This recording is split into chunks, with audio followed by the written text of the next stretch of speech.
Buenos días o buenas tardes, jóvenes. Tal como lo indicábamos en la clase anterior o en la última clase del módulo relacionado con bombas, vamos a proceder a avanzar hacia lo que sería, en otras circunstancias, el último módulo del curso. Es decir, vamos a omitir por lo pronto el módulo de turbinas para avanzar hacia los medidores de flujo. Ya indicábamos que el análisis de las turbinas hidráulicas va a ser visto en detalle en el curso de turbomáquinas, y esto no es cierto para este tema de medidores de flujo, que de acuerdo a la información que recuerdo sobre cursos posteriores no va a ser visto en ningún otro curso de su carrera. Así que vamos a proceder a avanzar hacia medidores de flujo. Si nos alcanza el tiempo, cubriremos el tema de turbinas. Así que los objetivos de este módulo son estudiar los diferentes tipos de dispositivos usados para medir el flujo de fluidos incompresibles, determinar las relaciones para definir la velocidad por medio de medidores de obstrucción. En esa parte vamos a evaluar detalladamente el funcionamiento de estos medidores de obstrucción y mencionar y describir brevemente otros tipos de medidores de flujo. Bien, vamos a ver medidores de flujo. Vamos a ver tubo de Pitot. Este es el más sencillo de todos, no necesariamente el más preciso. Medidores de obstrucción, medidores de área variable, medidores de desplazamiento positivo, medidores electromagnéticos y medidores de efecto sónico. Veamos el tubo de Pitot, cómo funciona. Según este recuadro, se comparan las propiedades locales con propiedades de estancamiento. Así que el tubo de Pitot es un tubo introducido a la corriente de flujo, y en este punto la velocidad debe hacerse cero. Es un punto de estancamiento. Eso significa que en este punto el tubo de Pitot mide una presión de estancamiento. Y en este punto P1 es una presión local. Y si podemos medir la diferencia entre la presión de estancamiento y la presión local, podemos deducir una velocidad local en el punto 1. Entonces, nos indica aquí necesitamos medir dos presiones, es decir, la presión local y la presión de estancamiento, o la diferencia entre esas dos presiones.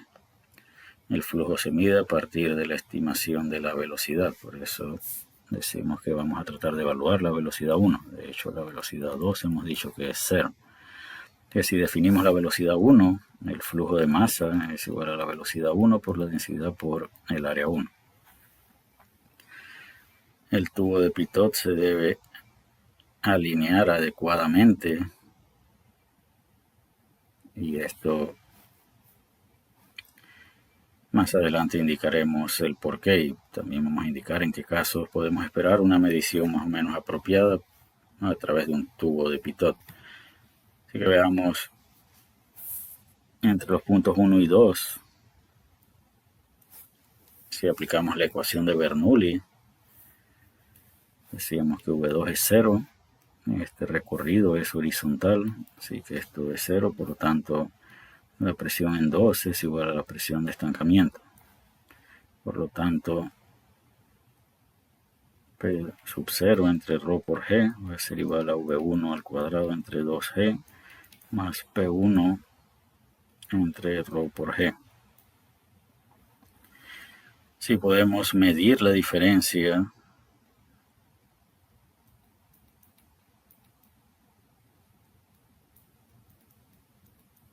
podemos obtener la velocidad de 1 al cuadrado. Así que V1 es aproximadamente igual a la raíz de P sub 0 menos P1 entre la densidad de esto multiplicado por 2.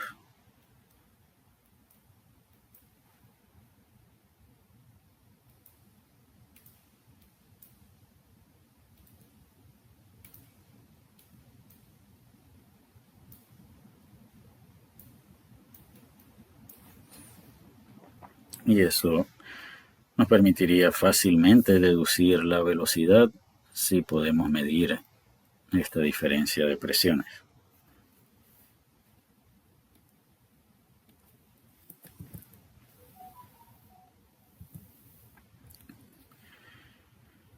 Veamos qué importancia tiene esto de la ubicación del tubo de Pitot. Si el flujo fuese laminar, esto tendría un perfil de velocidad. Si lo ubicamos en el medio, posiblemente vamos a obtener una velocidad cercana a la del centro y podríamos relacionar esa velocidad en el centro con la velocidad promedio. Si ubicamos el pitot muy cerca de la superficie, la velocidad, el perfil de velocidad disminuye cerca de la superficie. Si vamos a utilizar directamente esta fórmula para predecir el flujo de masa, debemos suponer que esta expresión es más certera o más precisa si el flujo fuese turbulento. ¿Por qué? En el flujo turbulento el perfil de velocidad es más cercano a un perfil uniforme que en flujo laminar. Si el flujo fuese laminar, deberíamos buscar una relación entre la velocidad en el centro y la velocidad promedio para mejorar la precisión de este medidor de flujo. Los medidores de obstrucción y de cambio de área tienen en común que el área disponible para el flujo se ve reducida. Acá en estos dos agregamos estas obstrucciones para reducir el área que tiene disponible el flujo. Este es uno de cambio de área, también es el mismo principio, reducir el área, solo que acá el cambio de área es más progresivo y menos súbito que en los casos anteriores. ¿Qué se requiere para poder predecir el flujo con uno de estos medidores de cambio de área? Debemos comparar las propiedades locales que observa el flujo en esta región comparadas con las que observa el flujo en el área reducida. Debemos poder conocer la presión en ambos puntos. Al igual que en el caso del tubo de Pitot, lo que vamos a obtener es una velocidad que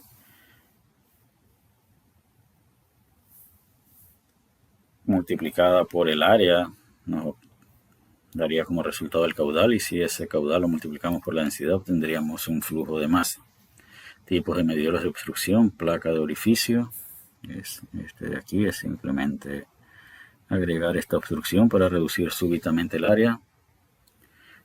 Tobera de flujo, acá también es una obstrucción, solamente que el camino para reducir el área es menos súbito que en este caso. El recorrido que va a hacer el flujo es similar al que haría si ubicáramos una tobera.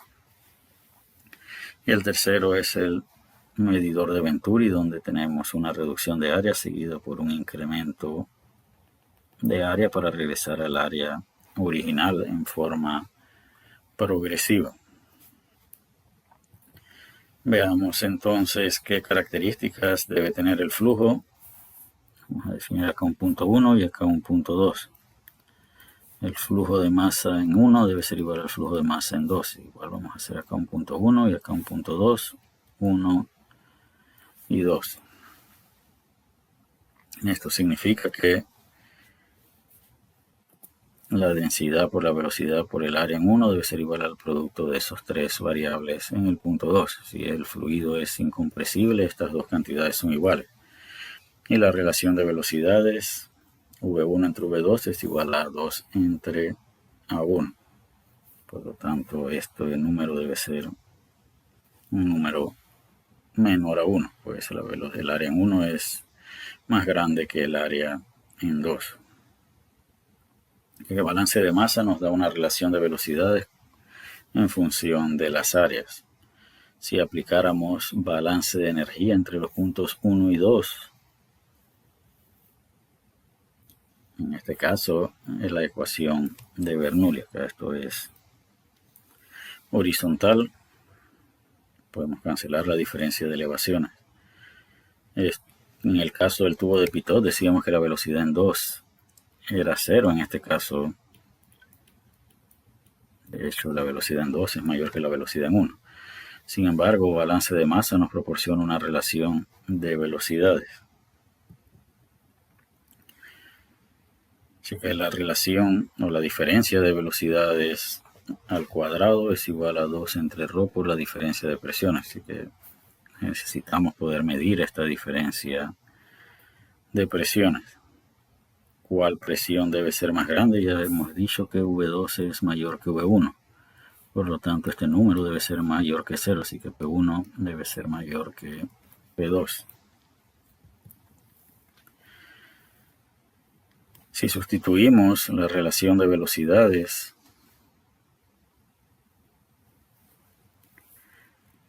acá lo que hemos hecho es factorizar V2 al cuadrado y nos queda esta relación que es función de la razón de áreas de acuerdo a conservación de masa.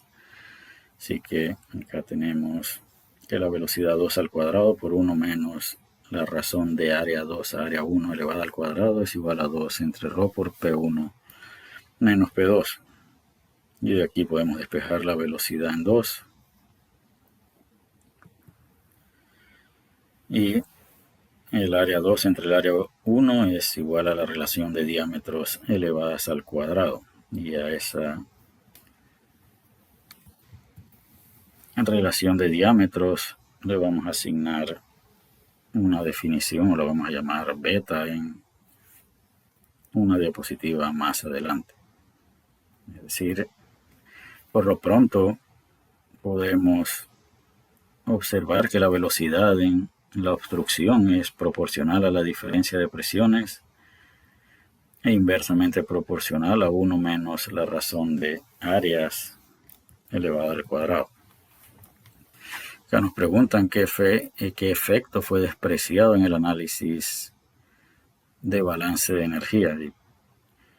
En el balance de energía hemos despreciado las pérdidas de energía mecánica que pueden observarse por el cambio de área. En el módulo 8 definíamos o indicábamos que los cambios de área producían pérdidas de energía mecánica que cuantificábamos por medio de pérdidas por accesorio. Entonces esta velocidad no incluye los efectos de las pérdidas. Ahora sí hacemos o aplicamos la ecuación de Bernoulli modificada, esto va a seguir siendo despreciable el cambio de energía potencial, pero ahora tenemos un término de pérdida. Así que si despejamos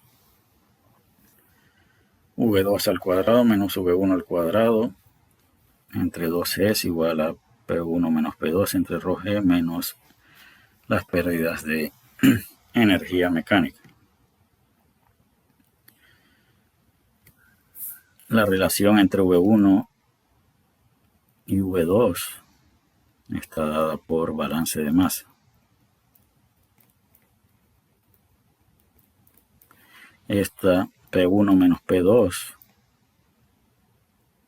es función de dos aspectos en esta nueva ecuación. P1 menos P2 está causado por la aceleración del flujo. Al incrementar la velocidad, la presión debe disminuir, y esto es lo que ocurre acá, pero también la presión disminuye por efecto de las pérdidas de energía mecánica.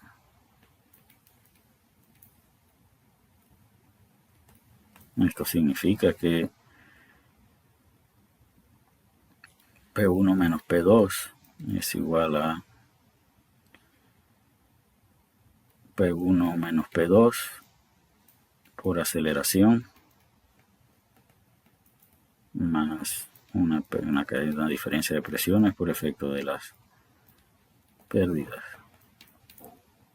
Y lo que vamos a suponer ahora entonces es que una fracción de la caída de presión es función de las pérdidas. Es decir, vamos a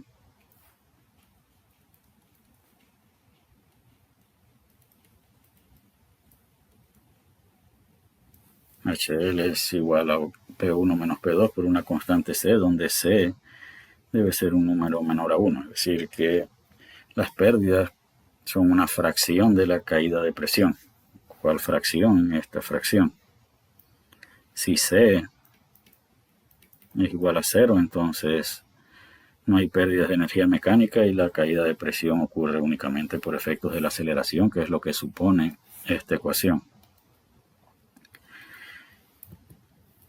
Bien, acá la presión tiende a disminuir debido al cambio de área, es decir, por efectos de la aceleración, pero también tiende a disminuir por efectos de la perturbación en el patrón de flujo. Así que entre más súbito sea el cambio de área, más grande debe ser el efecto de la obstrucción en la caída de presión. Es decir, debemos esperar que la C en este caso sea más grande que la C en este otro caso.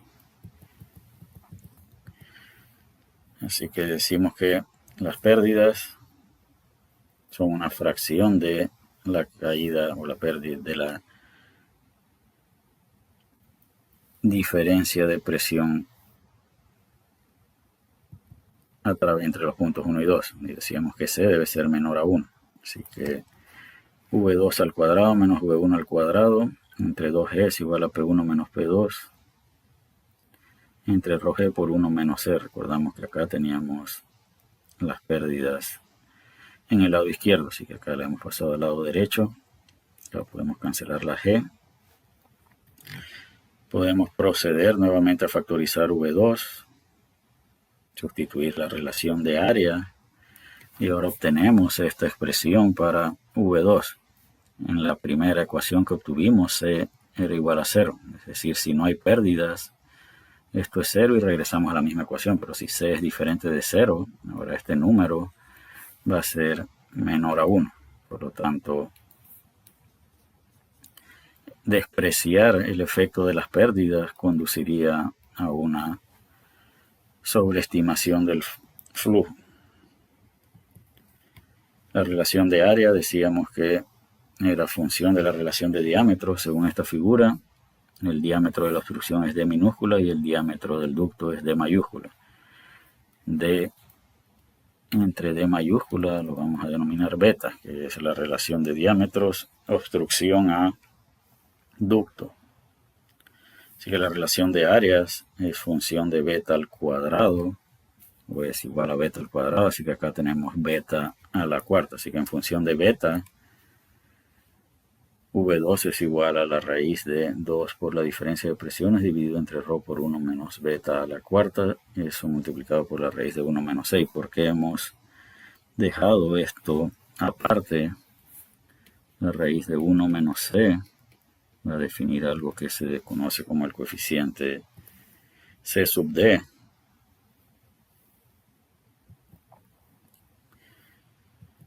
Y c sub d tiene que ver con el tipo de medidor. Decíamos que es entre más grande, si C es grande, C sub D va a tender a disminuir. Por eso decíamos que despreciar las pérdidas sobreestima el valor del flujo de masa. Entonces C sub D debe ser un número menor a 1. A sub 0 es el área de la obstrucción. Debemos recordar que la velocidad que hemos despejado es la velocidad en la obstrucción, por lo tanto, para determinar el flujo de masa, si esa es la velocidad que vamos a usar, debemos usar el área de la obstrucción. A mayor pérdida, mayor C y menor coeficiente de descarga. ¿Cuál de los tres tipos de medidores de obstrucción tendrá el menor coeficiente de descarga? debemos suponer que el de orificio.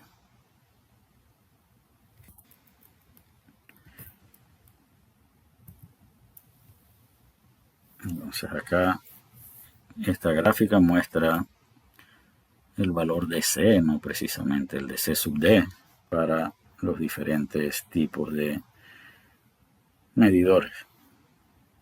Y el de orificio es el que tiene la C más grande y la C sub D más pequeña. La pregunta es de dónde obtenemos el coeficiente C sub D y de qué depende. C sub D es un parámetro adimensional.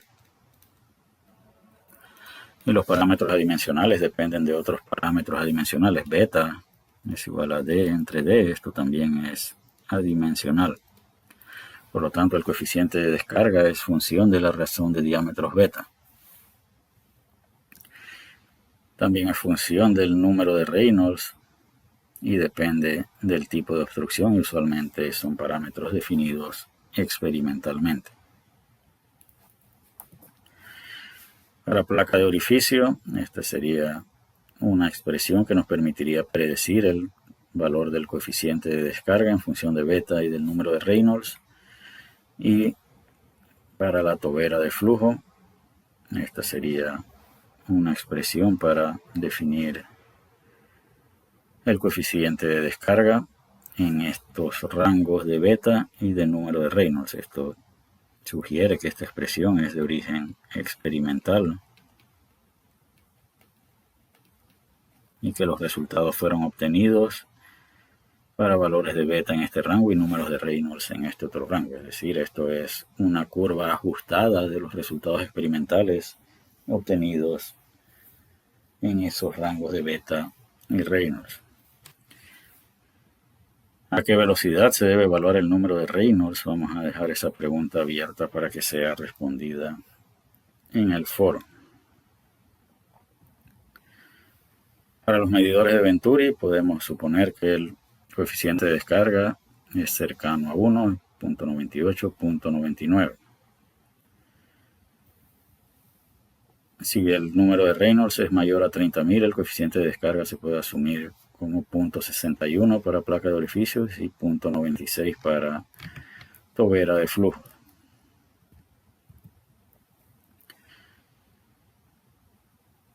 ¿Cómo se determina el número de Reynolds si lo que no se conoce es la velocidad? Esto significa, si la incógnita es la velocidad, ¿cómo podemos determinar un número de Reynolds si no conocemos la velocidad?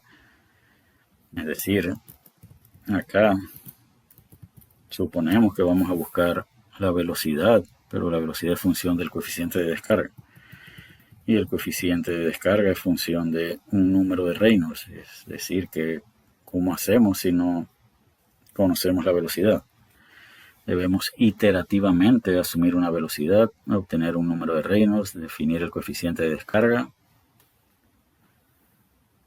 aplicar la ecuación para obtener la velocidad y comparar velocidades para decidir si se satisface o no, o si la velocidad asumida coincide con la velocidad determinada. Y este procedimiento hay que repetirlo hasta que encontremos la velocidad o el que nos lleve a definir el flujo. Otros medidores de flujo de área variable son el rotámetro, consiste de un tubo estrecho de área variable y un flotador. La posición del flotador es función del balance de fuerzas que actúan sobre dicho pistón, y sobre ese pistón van a actuar su peso, las fuerzas de flotación que dependerán de las características del fluido y también las fuerzas de arrastre que ejerza el flujo sobre ese pistón.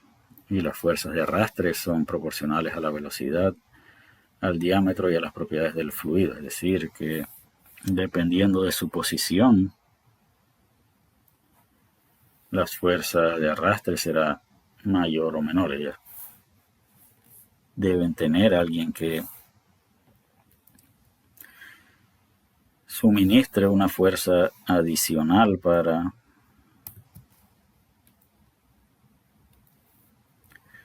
Por ejemplo, si acá tenemos un resorte, en esta dirección va a actuar el peso y la fuerza del resorte. En esta dirección va a actuar la fuerza de arrastre y la fuerza de flotación. Entre más grande es la velocidad, más grande es la fuerza de arrastre y más grande debe ser la compresión del pistón. Por eso decimos que la posición es función de, o es indicativo del caudal, pues a mayor velocidad, mayor compresión requeriremos en el resorte.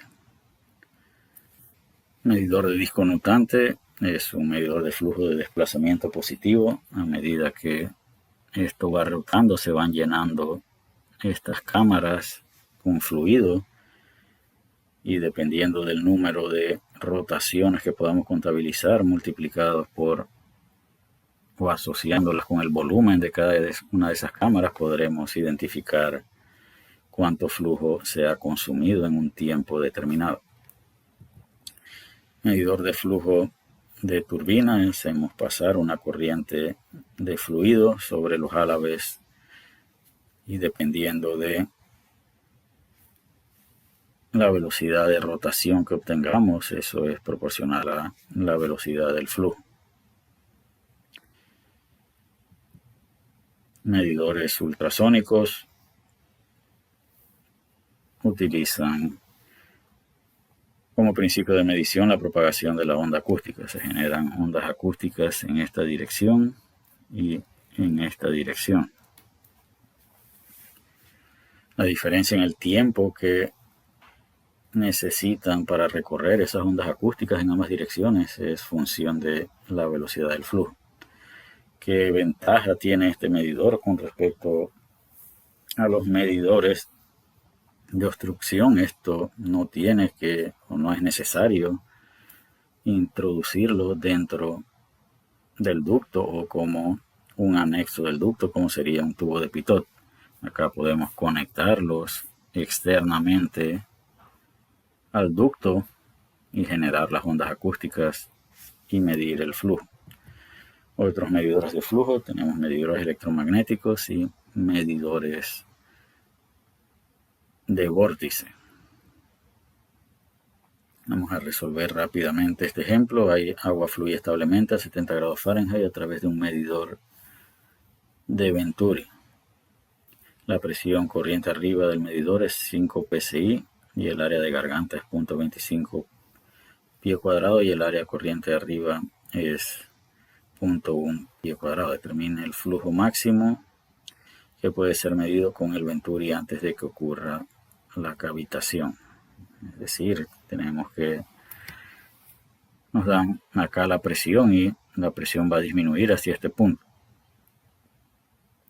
¿Cuál es el máximo flujo que podemos medir con esta presión? Si no queremos que la presión aquí en este punto alcance a la presión de saturación del agua.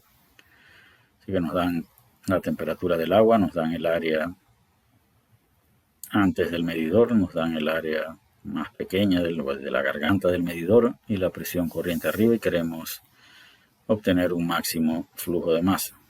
A suponer condiciones estacionarias, transferencia de calor despreciable, el agua se comporta como un fluido incompresible y vamos a despreciar los cambios en la temperatura.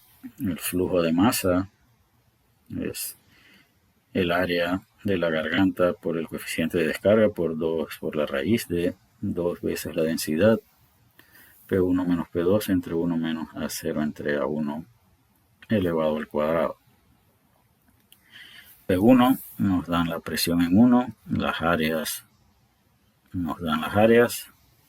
¿Qué sucedería si la presión del área disminuye por debajo de la presión de saturación? Si disminuye por debajo de la presión de saturación, vamos a formar burbujas que estallarán en la superficie del ducto y generarán el efecto de cavitación. Es decir, para obtener la máxima o la mínima presión que podemos tener en 2,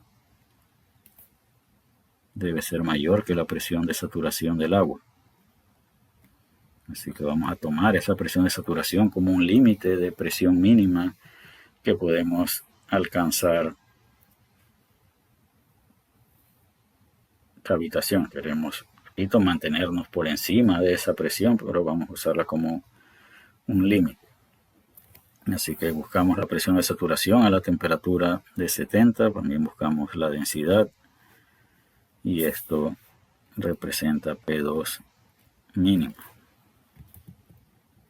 que vamos a sustituir en esta ecuación, pero necesitamos definir un coeficiente de descarga.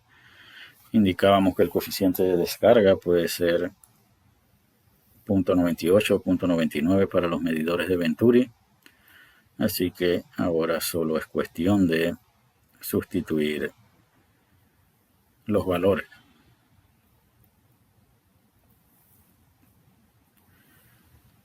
Acá tenemos que convertir P1 a presión absoluta, pues la presión que obteníamos de la tabla, es una presión absoluta.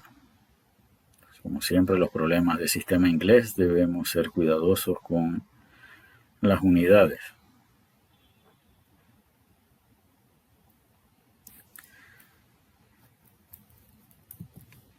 El máximo flujo de masa, de acuerdo a esta ecuación, sería de 84.5 libramasas por segundo, considerando esta presión a la entrada del dispositivo y esta temperatura y esta relación de áreas. Así que si necesitamos medir un flujo mayor a 84.5 bajo las condiciones descritas, este medidor va a cavitar. Y este sería el caudal máximo en pie cúbicos por segundo. Y con este ejemplo vamos a concluir este módulo. El segundo ejemplo vamos a dejarlo para que sea evaluado por los estudiantes y consultado a través del foro si es necesario. Así que con esto concluimos el módulo.